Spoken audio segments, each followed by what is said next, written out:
અમદાવાદના બાવળા તાલુકાના કેસરડી ગામે મળેલ શંકાસ્પદ લાશનો ભેદ ગણતરીના કલાકોમાં કેરાળા જીઆઈડીસી પોલીસે ઉકેલી દીધો છે। અમદાવાદ જિલ્લાના બાવળા તાલુકાના કેસરડી ગામે એક ખેતરની ઓરડીની બાજુમાંથી 16 માર્ચના રોજ એક શંકાસ્પદ લાશ મળી આવી હતી। શંકાસ્પદ રીતે લાશ મળતા પરિવારજનોએ જીઆઈડીસી પોલીસને જાણ કરી હતી।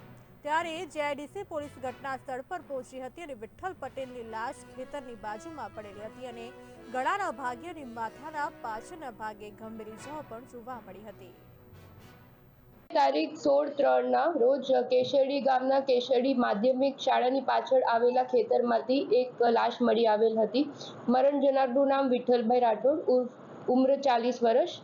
મરણ જનાર જે છે એમના માથાના પાછળના ભાગે કોઈ હથિયાર વડે ગંભીર ઈજા પહોંચાડવામાં આવેલ હતી।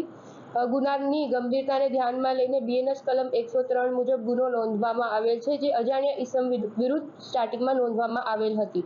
વધુ તપાસમાં હાથ ધરતા અને ટેકનિકલ અને હ્યુમન સોર્સિસનો યુસેજ કરતા જાણવામાં આવેલ કે જે મરણ જનારનો મોટો દીકરો હતો અજયભાઈ ઉર્ફ ઉંમર 20 વર્ષ, એ મરણ જનાર સાથે ઘણા સમયથી મતભેદ ચાલતો હતો અને એ જે તેમની પત્ની છે, જે મરણ જનારની પત્ની છે, એમના ઉપર શક વહમ કરતા હતા।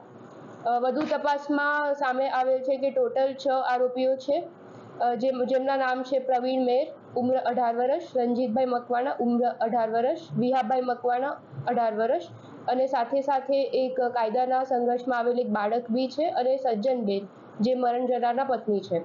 આ જે ગુના તપાસમાં આમ ખુલેલું છે કે પ્રવીણભાઈએ 1,20,000 રકમ નક્કી કરેલ હતી આ મર્ડર માટે અને આમાંથી 5 આરોપીને પકડી પાડેલ છે અત્યારે અને વધુ તપાસ માટે ચાલુ છે। સાથે સાથે રિમાન્ડની પ્રક્રિયા બી ચાલુ છે। જે મુખ્ય કાવતરું જેમને રચેલું છે એ મરણ જનારના સન છે, દીકરા। એમના મતભેદ ચાલુ જ હતા અને એ જે મરણ જનાર છે એ એમની પત્ની પર શકવહમ વાળા ઘડીએ કરતા હતા, જેના લીધે મતભેદ ચાલુ હતા।